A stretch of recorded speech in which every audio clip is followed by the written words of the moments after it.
आप ये ना सोचें कि आपको बहुत ज़्यादा टाइम मिला हुआ है, बहुत कम टाइम है आपके सामने।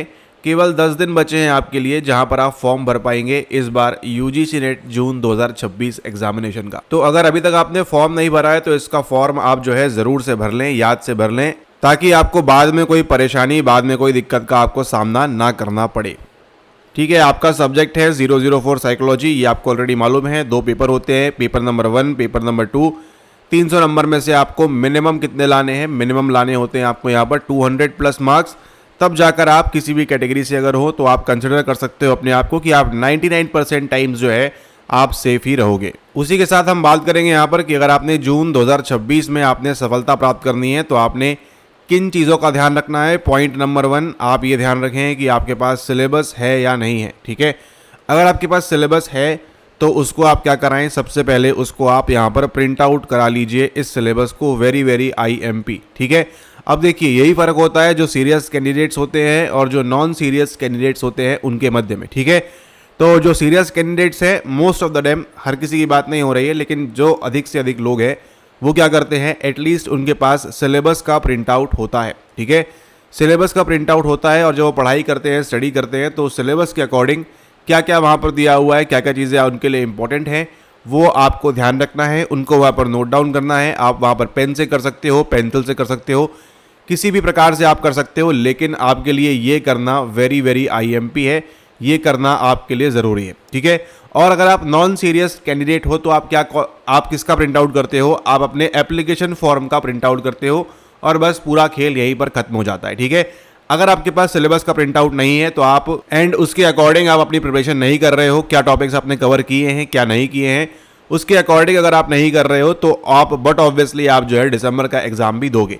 तो आप क्या करें, सिलेबस प्रिंट आउट कर लें, वहां पर देख लें कि कौन कौन से टॉपिक्स आपने इसके अंदर पढ़े हुए हैं, कौन कौन से टॉपिक्स इसके अंदर से आपने नहीं पढ़े हुए हैं। ठीक है, वेरी इंपॉर्टेंट, सबसे ज़्यादा महत्वपूर्ण यही हो जाता है। मतलब आपको जिससे लड़ाई करने जाना है, जिस सिलेबस के लिए आपको स्ट्रगल करना है, पढ़ाई करनी है, उसके बारे में आपको मालूम होना चाहिए A to Z कि उसके अंदर क्या क्या आता है, क्या क्या नहीं आता है। ठीक है, हम यहाँ सिलेबस भी देखेंगे अभी। तो ये रहा आपका syllabus, subject psychology, emergence of psychology से स्टार्ट होता है और यहाँ पर जाता है आपका इमर्जिंग एरियाज तक। ठीक है, सिलेबस बहुत वास्ट है, बहुत ज़्यादा है, बहुत बड़ा है। तो क्या आपको इसको पूरा पढ़ना होता है? जी नहीं, इसको आपको पूरा नहीं पढ़ना होता है। ठीक है, अगर आप हमारी प्रीवियस वीडियोस देखे हुए आए हैं तो आपको मालूम है आपने केवल एक चीज़ पे फोकस करना होता है। वो कौन सा है? वो है आपका PYQs। ठीक है, अगर आपने प्रीवियस ईयर क्वेश्चंस लगाए हैं, आप मान के चलिए आपका एग्जाम बहुत ईजी हो जाएगा और आपको जो है पहले से सारी चीज़ें मालूम रहेंगी, क्या आने वाला है, क्या नहीं आने वाला है। ठीक है, तो अगर यहाँ पर बात करें, देखिए आज तक डोमेस्टिक वायलेंस पे सवाल नहीं आया हुआ है। ठीक है, आज तक आपका यहाँ पर जो है role of media in conflict resolution, इस पे सवाल नहीं आया है। ठीक है, तो इसको आप पढ़ने के बजाय, यहाँ पर आप टाइम वेस्ट करने के बजाय आप कहाँ टाइम वेस्ट करें, इश्यूज ऑफ जेंडर पे आप देखिए हर बार सवाल आया है, चाहे ग्लास क्लिफ हो, चाहे आपकी जेंडर सीलिंग ग्लास सीलिंग हो, आप देखिए वहाँ से आपको हमेशा सवाल देखने मिला है। ठीक है, पॉवर्टी से भी देखिए आपका 2019 से 2021 तक मैक्सिमम सवाल जो थे आपके वो कहाँ से थे? पॉवर्टी, गरीबी, वहाँ से थे। ठीक है, लेकिन अभी हाल फिलहाल में यहाँ से सवाल नहीं पूछा जा रहा है। ठीक है, इसका क्या मतलब है कि सवाल नहीं आएगा? नहीं, अगर PYQ में है, अगर आपने इसको इस किताब के अंदर देखा है, अगर आपने इसको PYQ ई बुक के अंदर देखा है, इसका मतलब आपको वो टॉपिक क्या होना चाहिए? आपको वो टॉपिक बनना चाहिए। ठीक है, ये आपके लिए इंपॉर्टेंट हो जाता है। अब यहाँ पर देखिए, जैसे एग्जाम्पल के लिए देखिए आपका इंटेलिजेंस एंड क्रिएटिविटी है, बहुत ही छोटा सा है आपका यहाँ पर। ठीक है, इसका जो सिलेबस है उसको अगर आप यहाँ पर देखते हैं तो आपका इसका जो सिलेबस है ये काफ़ी छोटा है, काफ़ी नैरो है। ठीक है, और इसको आप बहुत जल्दी कवर कर सकते हैं। ठीक है, ये रहा आपका थिंकिंग, इंटेलिजेंस एंड क्रिएटिविटी। आप देखिए ये जो चीज़ें हैं यहाँ पर, आपने अगर इतना कवर कर लिया, आपके 2 से 4 नंबर सिक्योर हो जाते हैं मिनिमम से मिनिमम। ठीक है, आपको बहुत ही हाई फाई स्टडी नहीं करनी है, आपको केवल ये ध्यान रखना है स्पीयरमैन ने कौन सा इंटेलिजेंस दिया है, थर्स्टन ने कौन सा दिया है, जेनसन ने कौन सा दिया है, काटेल ने कौन सा दिया है, गार्डनर ने कौन सा दिया है, स्टर्नबर्ग ने। तो ये जो 5, 6, 7 लोग हैं, ठीक है, आप पूरे सिलेबस में इतने सारे लोगों के बारे में पढ़ते हो, लेकिन आप देखिए आपके लिए नंबर इजी स्कोरिंग एरिया कहाँ पर है। आप देखिए अभी आपको दिखाएंगे PYQ में, आप देखिए ये सबको मारिए गोली, इसको संबंध नहीं है। आप देखिए आपको हर बार सवाल देखने मिलेगा इनके ऊपर। ठीक है, तो ऐसे जो इजी एरियाज है उनको आपको आइडेंटिफाई करना है PYQ बुक से, और आपने क्या करना है, ऐसे एरियाज पे आपने अंत समय में फोकस बढ़ाना है, क्योंकि यहाँ पर देखिए ये जो 2 से 4 सवाल हैं, 4 नंबर हैं आपके, ये आपको इजीली मिल जाते हैं इसके अंदर, और इसके लिए आपको जो है बिल्कुल भी एक्स्ट्रा एफर्ट नहीं करना पड़ता है। ठीक है, एक्स्ट्रा एफर्ट नहीं करना पड़ता है आपको इसके अंदर। अब यहाँ पर देखिए सवाल हम बात करें, स्टार्ट करते हैं 2019 से, इसको देखते हैं कौन कौन से सवाल आए हुए हैं आपके इसके ऊपर। ठीक है, 2019 में देखो आप यहाँ पर क्या पूछा है आपसे, componential theory of wisdom explaining cognitive, और इन सब के बारे में बात की गई है। स्टर्नबर्ग की, बाल्टेस की, चैंडलर की और आर्नल्ड की यहाँ पर बात की गई है। ठीक है, ये है आपका चल रहा है यहाँ पर। और देखिए यहाँ पर इंटेलिजेंस के बारे में, यहाँ पर देखो ये क्या पूछा है। ठीक है, ये इंटेलिजेंस और क्रिएटिविटी देखो आपकी चलती रहेगी हमेशा। अब यहाँ पर देखो क्या पूछा है आपसे, यहाँ पर पूछा है आपसे नेचुरलिस्टिक इंटेलिजेंस के बारे में। जैसे ही आपने पढ़ा, ये आपको नहीं बनता कोई बात नहीं, ये आपको नहीं बनता कोई बात नहीं, ये आपको नहीं बनता कोई बात नहीं, केवल आप यहाँ पर कीवर्ड पर फोकस करो। नेचुरलिस्टिक इंटेलिजेंस, प्राकृतिक बुद्धि जो है किसके द्वारा दी गई है, हॉवर्ड गार्डनर के द्वारा दी गई है। अब आपको यहाँ पर चेक करना है कि नेचर से संबंधित कौन है, और आपका आंसर वहीं पर निकल जाएगा। ठीक है, अब हैरान मत होइए, परेशान मत होइए, सेम देखिएगा ये जो आपको फायदा मिलता है इस PYQ ई बुक का, वो देखिए यहाँ पर, ये यहाँ पर देखिए सेम लिखा हुआ है। अभी आपको दिखाएंगे आर्कियोलॉजिस्ट, ठीक है, और बॉटनिस्ट। बॉटनी अगर आपको नहीं पता है तो इसका संबंध किससे होता है, नेचर वगैरह उस सबसे यहाँ पर होता है, ऐसा आपको देखने मिलेगा अभी रिसेंटली। आपका काम कितना है, अगर आपको केवल ये पता है कि आर्कियोलॉजिस्ट जो आपका ये खोज वगैरह करते हैं और बॉटनिस्ट जो है इनका संबंध है, आप देखिए ए के साथ 1 मैच किया, आपका आंसर निकल गया है बड़े आराम से, और कुछ भी नहीं करना है आपको। ठीक है, यही आपका करेक्ट आंसर है। आप आकर यहाँ पर इसके अंदर आप की में नीचे चेक भी कर सकते हो कि इसका आंसर क्या है। नीचे से दूसरा देखिए आपका आंसर की यहाँ दी हुई है, वो क्या है आपका फर्स्ट, यानी कि इसका आंसर तो फर्स्ट ही होगा, चाहे आप पास करो नहीं करो, कुछ भी सिनेरियो में इसका आंसर चेंज नहीं होने वाला है अगर इस किताब के अंदर आपको दिया हुआ है तो। ठीक है, तो आपने क्या करना है, आपने इसको याद करना है, प्रॉपरली एनकोड करना है। और देखो यहाँ पर क्या पढ़ा आपने, हॉवर्ड गार्डनर के बारे में आपको सवाल पूछा हुआ है। ऑलराइट, ओके, आगे देखिए यहाँ पर ये क्रिएटिविटी है बिग सी। अब यहाँ पर देखिए इस बार आया था, ये एक बार सवाल आया है बिग सी क्रिएटिविटी लिटिल सी के ऊपर, लेकिन उसके बाद से आज तक सवाल नहीं आया है। लेकिन ये सवाल आपका कभी भी आ सकता है, मतलब इसके अंदर जो दिया हुआ है वो तो आपको पढ़ के जाना है अच्छे से, क्या हो रहा है क्या नहीं हो रहा है वो आपको यहाँ पर अच्छे से बनना चाहिए। ठीक है, उसके बाद देखते हैं और कौन सा सवाल आया है आपके इंटेलिजेंस के ऊपर। यहाँ पर देखिए आपको जेनसन का पूछा हुआ है। ठीक है, जेनसन का लेवल 1 लेवल 2 एबिलिटीज, तो एक आपने देख लिया हॉवर्ड गार्डनर के ऊपर, एक देख लिया आपने यहाँ पर जेनसन के ऊपर। उसके बाद आगे आइए, आगे देखिए और क्या बोल रहा है आपको, ये खत्म हो गया आपका यहाँ पर। उसके बाद देखते हैं आगे, जैसे ही आप यहाँ पर आगे आते हैं, देखिए ये आपकी क्रिएटिविटी थ्योरी दी हुई है यहाँ पर, तो यहाँ पर चलाया है क्रिएटिविटी। इंटेलिजेंस और क्रिएटिविटी पे आपको हमेशा सवाल देखने मिलेगा।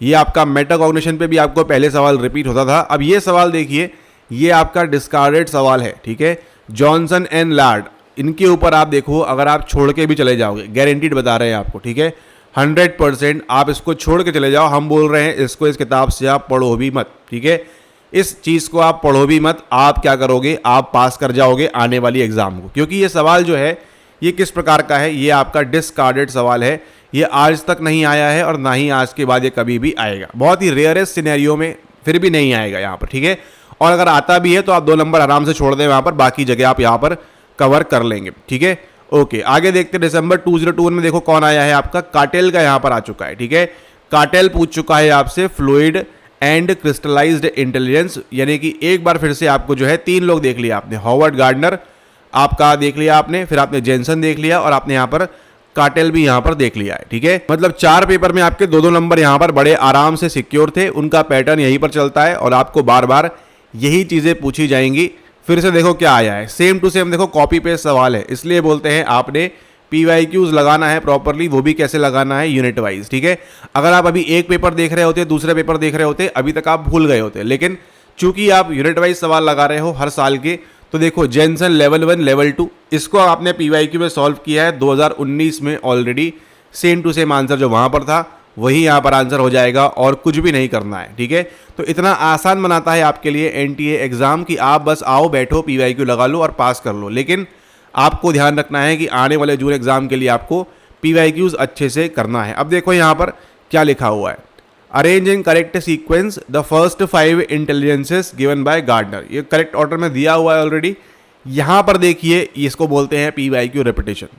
आपको यहाँ पर ऑलरेडी मालूम है कि नेचुरल इंटेलिजेंस के बारे में आपने कहाँ पढ़ा था, पिछले PYQ के अंदर पढ़ा हुआ था आपने, हॉवर्ड गार्डनर दे दिया हुआ है। ये रहा आपका आंसर, बिना किसी दिक्कत, बिना किसी परेशानी की आप इसको सॉल्व कर पाएंगे बड़े ही इजीली। लेकिन आपके पास क्या होना चाहिए, ये जो पीवाईक्यूज आप देख रहे हो ये यहाँ पर होना चाहिए। अब यहाँ पर देखो गार्डनर्स थ्योरी ऑफ इंटेलिजेंस, अगला सवाल देखो सेशन में कब रिपीट हुआ है आपका, 2022 में भी रिपीट हुआ है। ठीक है, आपको देखो यहाँ बात कर रहा है किसी चीज़ के बारे में, इंट्रोस्पेक्टिव, सेल्फ रिफ्लेक्टिव, अंडरस्टैंड, कुछ कुछ करता है।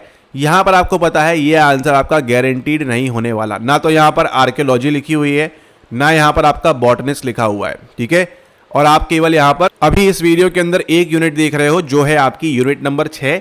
ठीक इसी प्रकार से आपकी जो है प्रत्येक यूनिट के अंदर, B it unit number 1, B it unit number 10, A to Z आपका हर यूनिट में सेम पैटर्न पे सवाल आपका रिपीट होता है। तो जो पीवाईक्यूज लगाएगा जून 2026 गारंटीड, इसमें कोई शक ही नहीं है कि आप फेल करोगे, आपको पास होना पड़ेगा मजबूरीवश। ठीक है, अब यहाँ पर देखिए क्रिस्टलाइज्ड इंटेलिजेंस अगेन दिया हुआ है किसके द्वारा, आरबी काटेल के द्वारा। इसको आपने पढ़ लिया है, क्या क्या होता है उसको आप सीख लिया है पीवाईक्यू से ऑलरेडी आपने, इसको आप मार्क कर दे बड़ी आसानी से। सेम चीज आपकी, अब ये सवाल देखिए, द प्रोडक्ट अप्रोच आपका तीसरी बार रिपीट हुआ है, सेम टू सेम। ठीक है, तीसरी बार रिपीट हुआ है आपका, तो इसको आप यहाँ पर ध्यान रखें। तो ये देखा आपने, सारे सवाल जो है केवल एक ही चीज़ में रिपीट कर रहे हैं कि आपको इंटेलिजेंस की थ्योरी, आपकी जो बुद्धि के सिद्धांत हैं उसके बारे में आपको बन रहा है या नहीं बन रहा है। ठीक है, उसके अलावा और कुछ नहीं। अब यहाँ पर देखो सेम टू सेम यही सवाल आपको कितनी बार दिखाएंगे, अभी आप खुद चौंक जाएंगे। ठीक है, अब यहाँ पर देखिए स्टर्नबर्ग, जेपी दास, गार्डनर और थर्स्टन यहाँ पर दिया हुआ है। इनको आप देखो सारे के सारे आप मैच कर लो। जेपी दास का कौन सा है, पास मॉडल है, गार्डनर का मल्टीपल इंटेलिजेंस। अब देखो क्लैरिटी यहाँ पर आपको पता है हॉवर्ड गार्डनर ने मल्टीपल इंटेलिजेंस दिया हुआ है। इस मल्टीपल इंटेलिजेंस के अंदर एक होता है आपका नेचुरलिस्टिक इंटेलिजेंस, और इसके अंदर क्या होता है, इसके अंदर आपकी यहाँ पर बॉटनी और आर्कियोलॉजी की बात होती है। बी के साथ थर्ड मैच किया आपने, 2 ऑप्शन आपके ऑलरेडी हट चुके हैं एंड अब आप सही आंसर करने से केवल चंद कदम दूर हैं। ठीक है, ए के साथ सेकंड, बी के साथ थर्ड गारंटीड रहने वाला है। और इवन अगर आपने ये लेक्चर भी देख लिया है तो भी आपको अब जाकर अलग से कुछ पढ़ने की जरूरत नहीं पड़ेगी। इंटेलिजेंस की थ्योरीज के लिए आपका सारा कुछ कवर हो जाएगा इस वीडियो से। ठीक है, देखिए थर्स्टन ने क्या दिया है, set of primary mental abilities. जब भी पीएमए की बात आएगी तो कौन आ जाएगा आपका, एल थर्स्टन आ जाएगा वहां पर। ठीक है, गार्डनर की बात करेंगे आपका मल्टीपल इंटेलिजेंस आ जाएगा, स्टर्नबर्ग की बात करेंगे ट्रायआर्किक थ्योरी आ जाएगी, जेपी दास की बात करेंगे पास मॉडल आ जाएगा, और ये आपका आंसर हो जाएगा ऑप्शन नंबर 3। ठीक है, आप इसको आके नीचे आंसर की से भी चेक कर सकते हैं, वेरीफाई कर सकते हैं, और आपको सही आंसर मिल जाएगा और आप उसके अकॉर्डिंग यहाँ पर प्रिपेयर कर सकते हैं। और अब देखिए यहाँ पे 2022 के बाद देखिए 2 बार पैटर्न चेंज होता है आपका, एक होता है 19 से 22 तक और एक होता है आपका 22 से अभी जो चल रहा है 25-26। यहाँ तक आपको 2 पैटर्न पे प्रिपेयर करना है और आपका सारा खेल ईजी हो जाएगा। अब देखो यहाँ पर हिडन पेपर आपको मिलता है एक्सक्लूसिवली इस पीवाईक्यू ई बुक के अंदर, गार्डनर्स थ्योरी ऑफ इंटेलिजेंस देखो फिर से यहाँ पर दिया हुआ है। तो बस उतना ही पढ़ना है और कुछ नहीं करना है, डिटेल में कुछ नहीं करना है, केवल जो यहाँ पर दिया है बेसिक्स उसको आप अच्छे से स्ट्रॉन्ग करें। जून 23 के अंदर देखो 3-4 सवाल आते हैं, यहाँ पर आपको नहीं देखने नहीं मिला है, ऐसे कैसे नहीं मिलेगा, इंटेलिजेंस के बिना तो आपका पेपर बना ही नहीं सकते हैं। अब यहाँ पर देखो Robert Sternberg proposed art triarchic theory, ये आपका देखो पीवाईक्यू रिपीट, आपने पहले ही पढ़ा है कि ट्रायआर्किक थ्योरी है, उसके अंदर क्या होता है वो तो पढ़ना पड़ेगा आपको। Creative, analogical, analytical, emotional, practical, जो भी इसका आंसर है उसको आप एनकोड करें। इसको आप जाकर देखेंगे आपको एनसीईआरटी से सवाल इसको उठाया हुआ है। तो आप देखिए एक पैटर्न समझ में आ रहा होगा आपको कि हर बार देखो यहाँ पर आपको इंटेलिजेंस से संबंधित सवाल आपको पूछे जाते हैं। जून 24 में आ चुके हैं, आप देखिए यहाँ पर ये आपका सवाल है इंटेलिजेंस के ऊपर फिर से। Which one of the following is correct with regard to PASS model. PASS model किसके द्वारा दिया गया है आपके यहाँ पर, पास मॉडल दिया हुआ है आपको यहाँ पर जेपी दास के द्वारा। तो ये आपको मालूम है, planning, attention, arousal, simultaneous successive processing, आप यहाँ मार्क कर दोगे। आप केवल आपको क्या पूछ रहा है, इसका फुल फॉर्म। इतनी आसान एग्जाम है ये, केवल आपको इसका फुल फॉर्म पूछा जा रहा है और आप वो भी मार्क नहीं करोगे तो आप कैसे पास करोगे। ठीक है, इसलिए तो कट ऑफ आपका हाई जाता है। जब फुल फॉर्म पूछा जाएगा तो फिर आपको तो आंसर बनना पड़ेगा, क्योंकि आप ऑलरेडी पीवाईक्यू लगा कर बैठे हो। अब यहाँ पर देखो फिर से क्या पूछ रहा है आपसे, पास मॉडल पूछ रहा है। तो इंटेलिजेंस का आप देखिए एक थीम सेटअप हो रही होगी आपकी ब्रेन के अंदर कि आपने अगर इतनी थ्योरीज पढ़ ली, जेपी दास का हो गया, कार परेला हो गया, आपका जो ये हो गया, जो ऊपर देखा आपने स्टर्नबर्ग, ठीक है, लोरिया, उन सबको देखा, इतना अगर आपने कर लिया, आपके 2 से 4 नंबर पक्के हैं, आपको ये फ्री के नंबर मिल जाएंगे। ठीक है, तो फ्री के नंबर छोड़िए मत, और यही जो है आपको क्या करेंगे, यही जो है आपको एग्जाम पास कराएंगे। और आप देखिए हर सेशन के अंदर ऐसा कोई सेशन नहीं है जहां पर आपको क्रिएटिविटी और इंटेलिजेंस से संबंधित सवाल नहीं पूछा हुआ हो सेम ऑर्डर के ऊपर, ठीक है। सेम चीज पूछी जा रही है आपसे। अब यहां पर देखो फिर से क्या पूछा है, Cattell and Horn theory postulate two kind of intelligence, जिसके अंदर से a person who is good at using and combining familiar facts as high. आपको देखो इमोशनल इंटेलिजेंस पता है, नहीं पूछा है, इसके अंदर प्राइमरी की बात नहीं होगी, इन दोनों में से कुछ आंसर होगा, ये दिया है इनकी थ्योरी के अंदर, ठीक है। ये भी कहाँ से आ रहा है, ये भी आपका PYQ से ही आ रहा है। तो आप प्रयास करें कि आप अच्छे से अच्छे जो है PYQs लगाइए। और ये जो आपकी PYQ ई बुक है, ये आपकी जैसे आप इंग्लिश में देख रहे हो अभी, ठीक इसी अकॉर्डिंग आपको जो है हिंदी के अंदर ही मिल जाती है, तो उसका आप लेकर फायदा उठा सकते हैं। अब देखो फिर से यही सवाल पूछा है आपसे, फ्लूइड इंटेलिजेंस, क्रिस्टलाइज्ड इंटेलिजेंस। अगर आपने इतना भी सॉलिड कर लिया कि ये क्या होता है, ये क्या होता है, 4 नंबर आपके फ्री के थे इस वाले जून 25 एग्जाम के अंदर, ठीक है। हम आ रहे हैं करते करते जून 2019 से, और यहां पर देखो क्या बोल रहा है आपसे, यहां पर आप मैच कर पाओगे या नहीं। ये आपका नेचुरलिस्ट फिर से आ चुका है, स्पार्टियल आ चुका है, लॉजिकल मैथमेटिकल आ चुका है, लिंग्विस्टिक यहां पर आ चुका है, ठीक है। Natural, botany, archaeology, forest, architecture, क्या मैच होगा इसको आपको फाइंड आउट करना है। ये कहां से लिया गया है, आप देखो हॉवर्ड गार्डनर इनका फेवरेट है। हॉवर्ड गार्डनर की पुस्तक थी 1983 में आई थी वर्ल्ड कप के साथ में, आपकी जो है फ्रेम्स ऑफ माइंड, जिसके अंदर वो बात करते हैं इन मल्टीपल टाइप्स ऑफ इंटेलिजेंस के बारे में। ये पढ़ना है, ये आपने याद करना है, ये आपने एनकोड करना है ब्रेन के अंदर, ठीक है। ये एग्जाम छोटी सी है, छोटा सा एग्जाम है, छोटा सा सिलेबस है। अगर आप इसको स्ट्रेटेजिकली प्रिपेयर करते हैं तो बाकी फिर पढ़ने के लिए तो आपके पास पूरा जहां पड़ा हुआ है, तो उसको आप पढ़ते रहिए, आपका एग्जाम होने में आपको समय लगेगा, ठीक है। अब देखो फिर से क्या पूछा है आपसे, पास थ्योरी पूछी हुई है, तो ना तो पास थ्योरी के अलावा इनके पास कोई है, सिलेबस में आपका क्लियरली मेंशन है, इसलिए आपसे कहा हुआ है कि आपके पास ये सिलेबस का प्रिंट आउट अगर होगा तो आप देखिए इतना ही पढ़कर जाओगे आप इसके अलावा जो भी आ रहा है कचरा उसको आप साइड कर दोगे, केवल आप इस पे फोकस करोगे। आप देखिए हर सेशन के अंदर आपको जो है 2 से 4 नंबर आपको ये वाले टॉपिक्स देकर जा रहे हैं, ठीक है। इसी प्रकार से क्या करना है आपने, इसी प्रकार से आपने यूनिट नंबर 1 से लेके 10 तक के सभी थीम्स को आइडेंटिफाई करना है। अगर आप स्वयं से कर रहे हैं तो, अगर आपने गोल्ड PYQ प्रोग्राम ज्वाइन किया हुआ है तो ऑलरेडी वहाँ पर सभी थीम्स आइडेंटिफाइड है, सारे सवाल आपको बताए हुए हैं, इवन सॉल्व करके वहाँ पर कि कैसे क्या करना है, तो उसको भी आप कर सकते हैं, ठीक है। ज्वाइन करने के लिए आप व्हाट्सएप कर सकते हैं, लेकिन वो बहुत ही महंगा है तो उसको आप ना लें, ऐसा आप प्रयास कर सकते हैं। उसके बजाय आप ये जो ई बुक है इससे लेकर सवालों की प्रैक्टिस करें स्वयं से, अगर आप पढ़ना चाहते हैं तो, और हमारे साथ पढ़ना चाहते हैं, सवालों को देखना चाहते हैं पैटर्न, तो उसके लिए फिर आपने गोल्ड PYQ प्रोग्राम ज्वाइन करना चाहिए, ठीक है। इसमें क्या होगा, आपका समय बचेगा, जो चीज़ें आपके काम की वो आपको बिफोर हैंड मालूम रहेंगी, और अगर नहीं करना है उसको तो आप ये PYQ ई बुक तो हर किसी के पास यहाँ पर होनी चाहिए, इट इज मैंडेटरी, क्योंकि आपके जून 26 में सवाल इसी किताब से आएगा, डायरेक्ट भी आएंगे, इनडायरेक्ट भी आएंगे। तो आप एग्जाम के अंदर अगर देखना चाहते हैं तो उसके पहले आप ये PYQ ई बुक लें, एग्जाम के बाद देखना चाहते हैं तो फिर आप वीडियोस का इंतजार करें, तब आपको बताएंगे। ये सवाल देखिए पास थ्योरी का इस सेशन से लिया गया है, फिर आप भी बोलेंगे अच्छा काश हमारे पास भी होती। अब देखो जैसे 3 बार सवाल रिपीट हो चुका है आपका इसके ऊपर, किसके ऊपर, आपके स्टर्नबर्ग के ऊपर। स्टर्नबर्ग देखो 2019 से आ रहा है।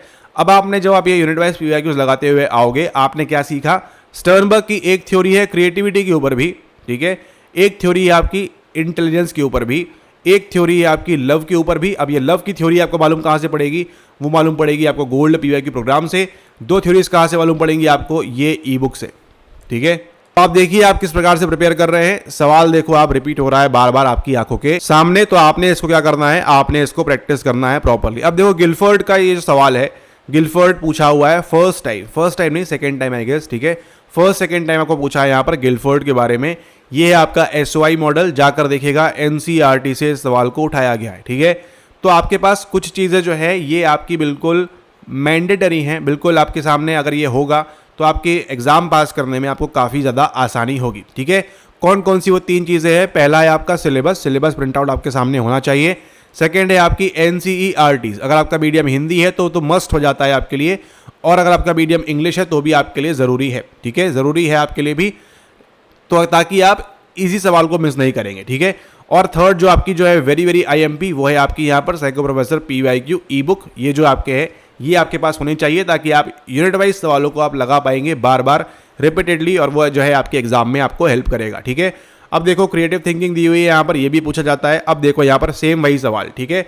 आपको ये मालूम है PMA किसने दिया है, थर्स्टन ने दिया है, ठीक है। B के साथ सेकेंड जाएगा, ये देखो आपका आंसर निकलने वाला है। ये आपको पता है मल्टीपल इंटेलिजेंस किसने दिया है, हॉवर्ड गार्डनर ने दिया है, D के साथ 1, ये रहा आपका आंसर।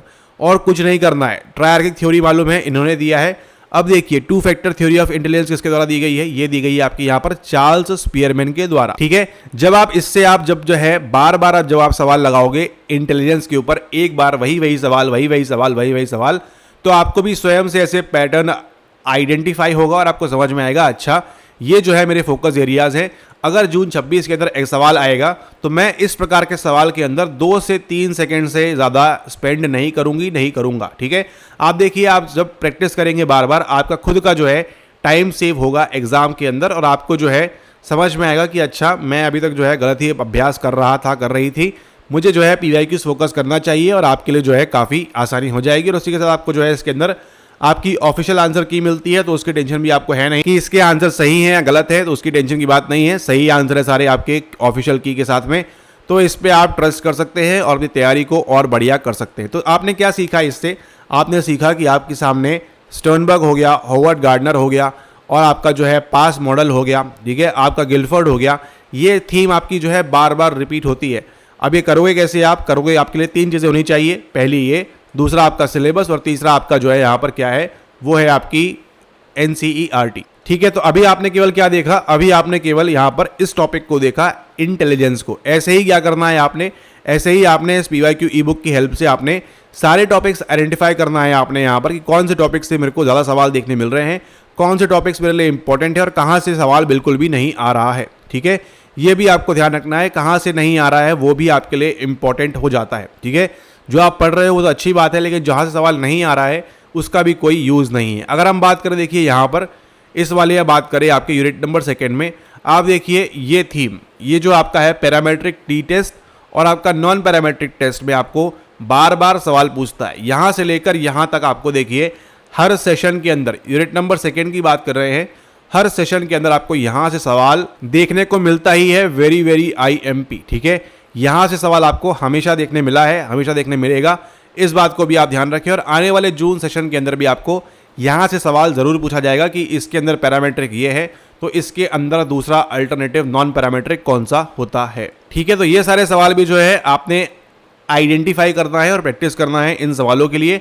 ऐसा करते करते आप आएंगे यूनिट नंबर 1 तक और उसके हिसाब से आपका पूरा सिलेबस भी कंप्लीट हो जाएगा, आपके सारे के सारे PYQs भी कंप्लीट हो जाएंगे और आपके सारा जो है आपका अच्छे से प्रिपेयर हो जाएगा और एग्जाम में जो है आप बड़े आसानी से सवालों को वहां पर सही सॉल्व कर पाएंगे। ठीक है, तो यहाँ पर हमने क्या देखा, आज हमने देखा यूनिट नंबर 6 के जो आपके सवाल थे, एक थीम आपने आइडेंटिफाई की और वो कौन सी है, वो है आपकी यहाँ पर इंटेलिजेंस, जहाँ से आपको हमेशा सवाल देखने मिला है और आगे भी जून 26 के अंदर ये जो आपको 5-6 नाम बताए हैं आप लिख के रख लो, 100% आगे भी सवाल इनसे ही आएगा। ठीक है, तो 3 महत्वपूर्ण चीज़ें, 3 इंपॉर्टेंट चीज़ें कौन कौन सी हैं, आपके पास सिलेबस का first of all print out होना चाहिए, सेकेंड आपका है NCERTs 11-12 आपके सामने होनी चाहिए और थर्ड है आपके सामने यहाँ पर जो PYQ ई बुक है, यहाँ पर आपको यूनिट वाइज सवाल मिलते हैं, ये भी आपके पास होना चाहिए। जिन लोगों के पास नहीं है आप व्हाट्सएप करके डिटेल्स प्राप्त करके इसको पे करके आप जो है ले सकते हैं और जिनके पास है ऑलरेडी उससे आप प्रैक्टिस करें, बार बार सवालों को देखें कैसे थीम आइडेंटिफाई की है, बताया हुआ है इस वीडियो में। ऐसे ही आप सभी टॉपिक्स के साथ करें और अच्छे से प्रिपेयर करें आने वाले जून 26 एग्जाम के अंदर। कुछ लोग जो है गारंटीड क्वालिफाई करेंगे क्योंकि क्या कर रहे हैं, वो सुबह शाम डेली जो है प्रैक्टिस कर रहे हैं किस चीज़ की, PYQs की। और जो PYQs प्रैक्टिस करेगा गारंटीड, सवाल ही पैदा नहीं होता आप फेल करोगे, आपको फेल होना ही नहीं है, आप गारंटीड 6% एंड 1% के अंदर आओगे अगर आपके पास ये 3 चीज़ें हैं और आप इससे प्रॉपरली प्रैक्टिस कर रहे हैं रिपीटेडली। ठीक है, थैंक यू।